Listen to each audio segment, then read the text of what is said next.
Hey everybody, David here, and today I want to do my review for Wandavision, episode 4, We Interrupt This Program. And this is the newest episode of Wandavision, and I am excited to talk about it.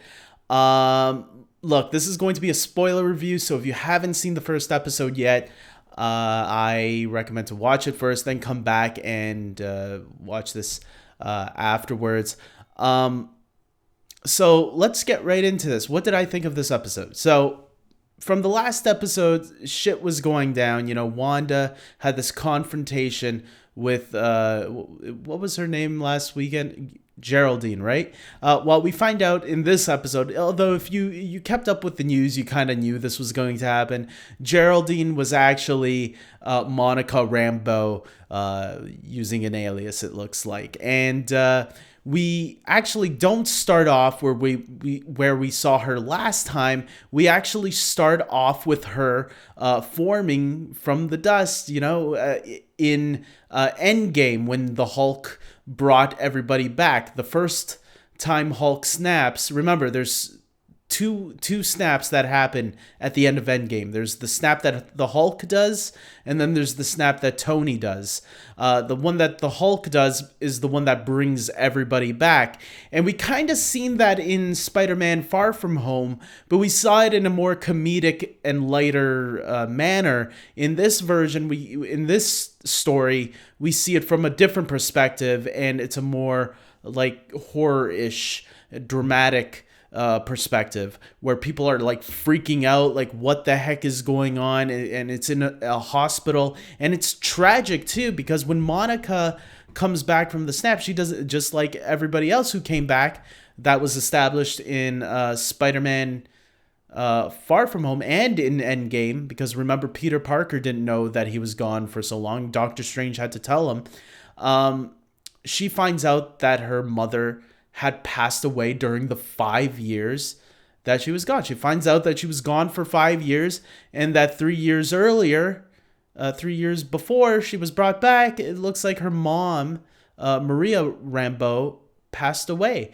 So that right there is like, holy shit. They're showing us a different perspective on the snap when everybody came back. That's crazy. And we never saw a more dramatic take on that before. So I thought that was really cool. After that, and Maria Rambeau obviously died of cancer as well. After that, we kind of get into the more present day of things. We start to get up to speed with where and when Monica has been. She's been working with Sword right now. We find out that her mother had actually been the one who started Sword. Sword, for those of you that don't know, is like a Shield in a way, but they're more focused on extraterrestrial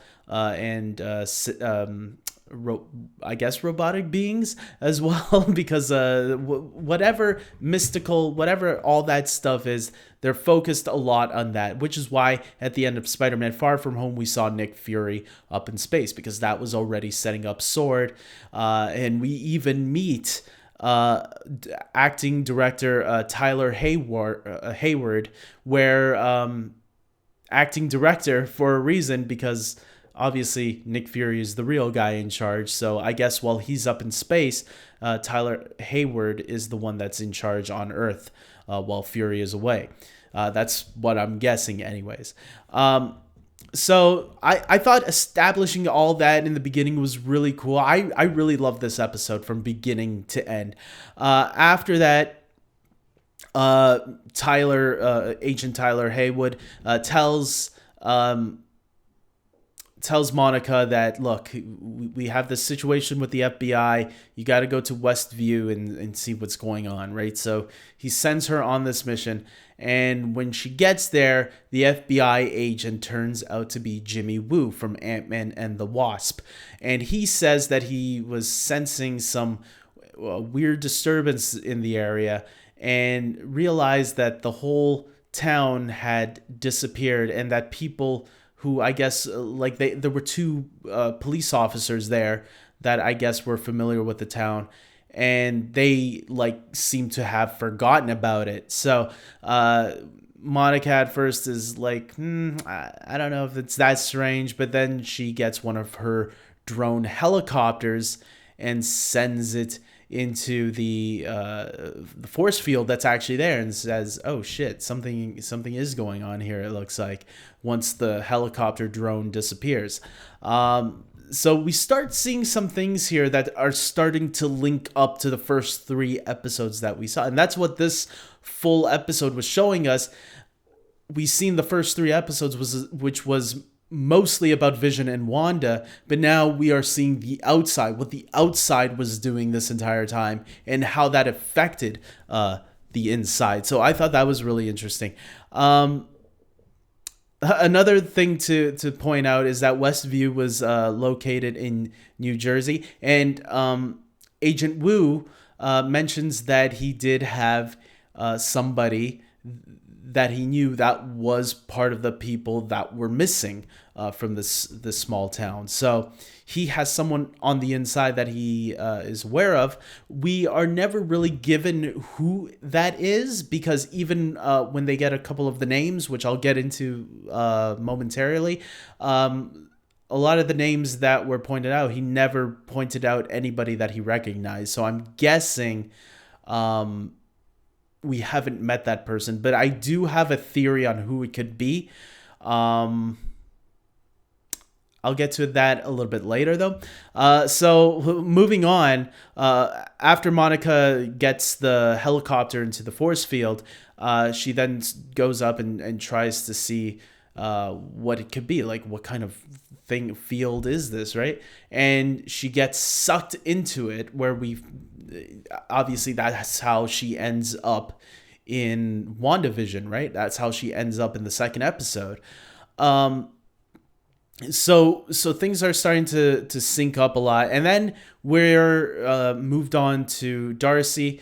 We see that Sword starts to set up camp there and starts studying the place, very similar to how Thor's hammer, when that arrived on Earth in the first Thor movie, Shield set up camp there to study it and to see what was like affecting it and all that. And so something similar to that. And they're bringing in people with different backgrounds and different fields that they could use to help with this matter. Darcy, I thought right away was great, because she is like she's like asking the other people there like questions like, what field are you in, and what are you in, and she's like proving how great she is. I forgot, I liked Kat Dennings in the first 2 Thor movies. I know some people had issues with her specifically in the second film. I thought she was great in those 2 films. Yeah, okay, some jokes fell flat, but I think I blame that more on the writing than I did her. I thought she was great especially when the jokes delivered, and I thought she was great in this episode. Of WandaVision. I can't wait to see more of her, specifically with her and Jimmy Woo together, Agent Jimmy Woo. I thought they were both like buddy cop duos, having a great time together. I was enjoying every minute of their partnership, and I'm like, this is why I love the MCU. I love seeing these different characters from different franchises interacting with each other, and seeing those 2 interact was a lot of fun, I thought. So when she gets there, Darcy is brought in by because she's an astrophysics. Darcy also finds that there's some cosmic radiation in the area, right? When she gets out that little device and she starts tracking. And so she asks for an old black and white TV, not a flat screen. She made sure to make that sure it had to be an old black and white TV. So they get her that, and she gets in a signal to WandaVision. We start seeing clips that we've already seen in the previous couple of episodes, where whatever's going on is signaling through the old black and white TV. And so that's when Sword decides to, okay, we gotta send someone in there and see what's going on. So who do we see? We see the B-Man.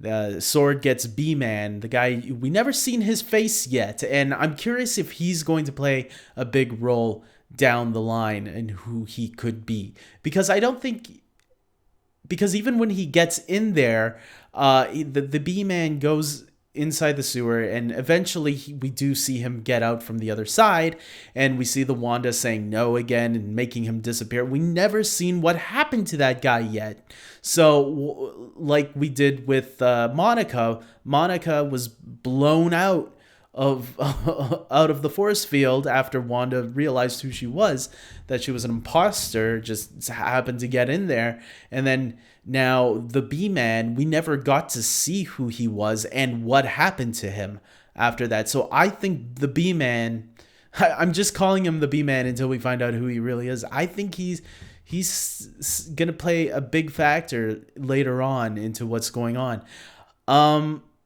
There were some things that they left out that I was surprised about, like the stork also wasn't included in the episode.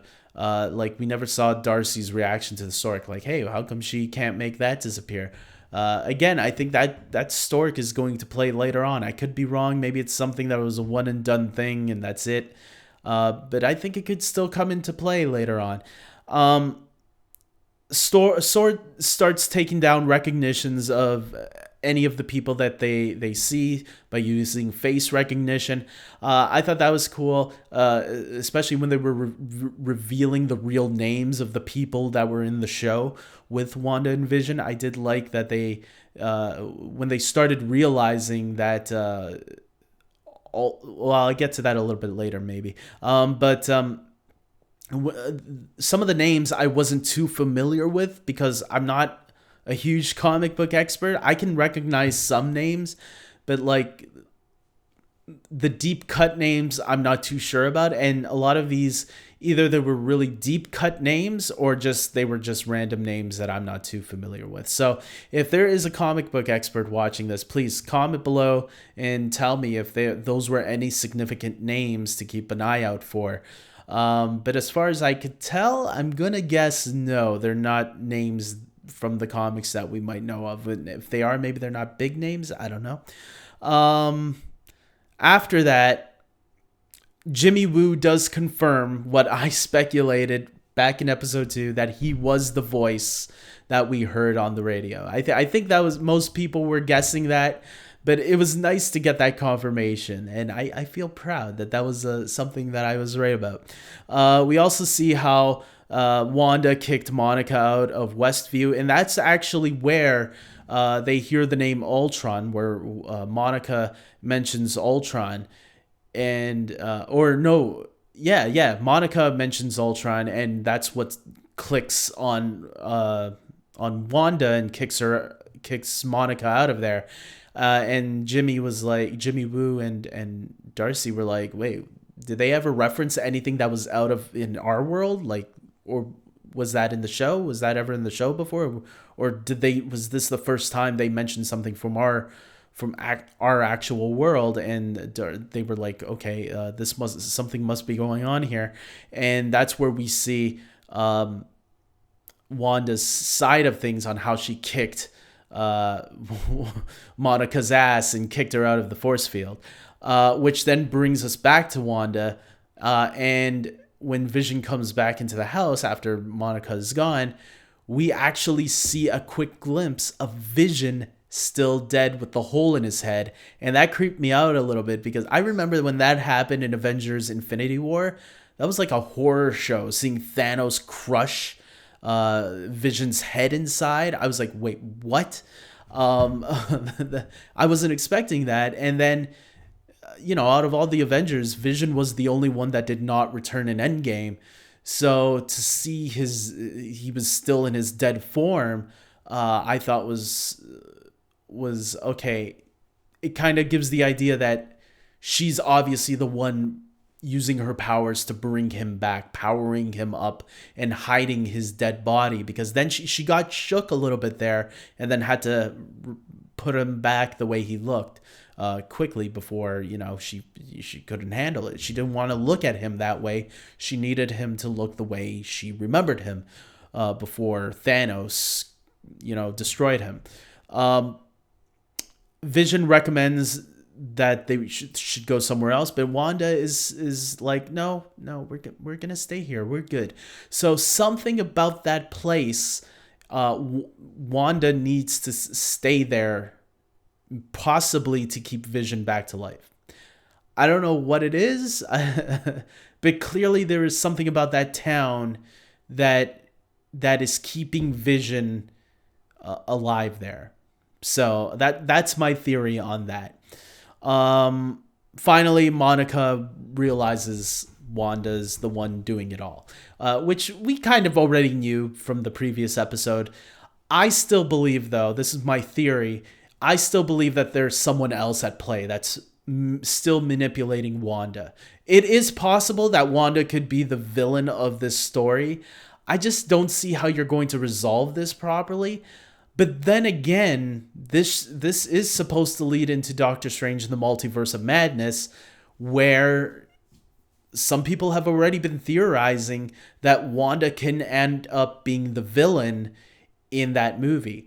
I've heard a couple of other theories, but I don't know if I agree with a lot of them.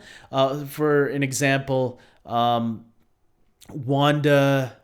I heard that Dormammu, some people theorizing that Dormammu, this could be a plan from him, getting Wanda to do all this to somehow bring him back to Earth, because he already made a pact with Doctor Strange that he would leave Earth alone.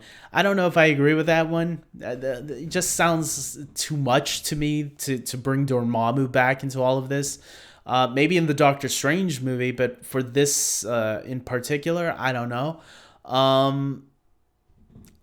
I'm going to believe that there is someone else at play that's getting Wanda to do this, and that's why maybe she made a pact with someone, and whoever she made this pact with said, look, as long as you stay in this area, okay, and you can't leave, you got to stay here all the time, because this is the perimeter. Because some people are noticing the perimeter on the map shows that it's in the shape of a hexagon.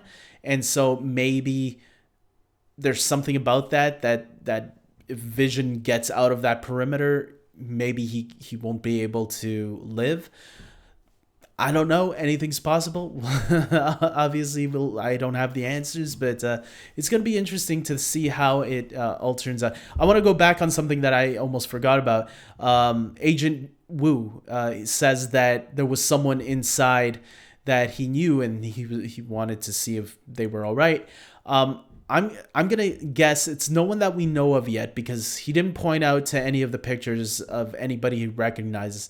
And someone mentioned that Agnes, if he saw Agnes on the TV, because he's been watching the show also, he would have pointed out then that Agnes was the person that he was looking for, but he didn't. Even though she is the only one whose identity people are pointing out, I didn't notice it. I thought Dottie wasn't pointed out on who she was either, but I guess they did, because no one's pointing that out. But Agnes is the one that apparently everyone is saying that, and I didn't catch it either, that she didn't have a real name. So she could still be at play. My theory about her still being involved in this somehow is I didn't get tricked from last week. I did at first, but then I changed my mind back, thinking, no, I still think Agnes is involved in all of this. I think, though, Evan Peters is going to turn out to be the person that Agent Wu is looking for. I know there was another actor that someone else said. Apparently Dominic West is going to be in this show. Dominic West, if I remember correctly, he was from 300, right? He was like the bad guy in 300. One of the bad guys, I should say, because there were a couple. I'm going to search him up and post this picture so you guys can check him out, who I'm talking about. But I think it's going to be Evan Peters, because Evan Peters was cast in this show. We don't know who he's going to play. I originally believed that he was going to play an alternate version of Quicksilver, because he was from the X-Men movies, and it would be cool to kind of, cross over those things, especially with this kind of show. But now I'm starting to think maybe this reality that we're seeing isn't as crazy as that, or at least not yet. And so maybe it isn't going to be the Quicksilver from the X-Men films that, like, I was theorizing would have been. Now I'm speculating that he's going to play a new character that Agent Wu is looking for. So we'll wait and see. So I'm curious. I really enjoyed this episode a lot, guys. I'm going to say that. And I did put out a poll asking people what they thought of the episode. And currently, the poll has only 6 votes. And it looks like the majority, 50%, is liking it. 0, it was good. 17% says it. I'm gonna guess the number of people that voted on the. Okay, so 6 people. So I'm gonna guess one person said they hated it. I don't know who that one person is, but come on, man. And you could have left your comment down below and let me know why you hated it, so I could have read it out loud, because your opinion matters, and I would have liked to hear it. One person says it was underwhelming. Another person says it was okay. And the majority says they loved it. So, and I know there's more votes still to come, because last week's poll got 13 votes. So this was only half from last week's. I guess not everybody saw it yet. So everybody who's been watching WandaVision with me. So yeah, go ahead, and I want to get you guys more involved with my reviews going forward. So if I see a movie or a show, I'm going to put out a poll, and so people can vote on it, and I can see what my subscribers are thinking of some of these shows and movies. And so far half of the people so far are loving the show. So that's good. I'm glad that the majority loved it so far, and one person thought it was okay, one underwhelming. I don't know how you can hate it, but okay, fine. That's your opinion. With that being said, I hope you guys just saw the episode, though. Don't vote if you're not seeing the episode. I hate it when people do that. But look, if you hated it, then that's cool. That's your opinion. Me, I loved it. I thought it was great. And the MCU, man, I missed it, and I love that it's back. So with that being said, I can't wait for next week's episode. The show, to me, is getting better and better as each episode goes on. And with that being said, until next time, everybody, take care.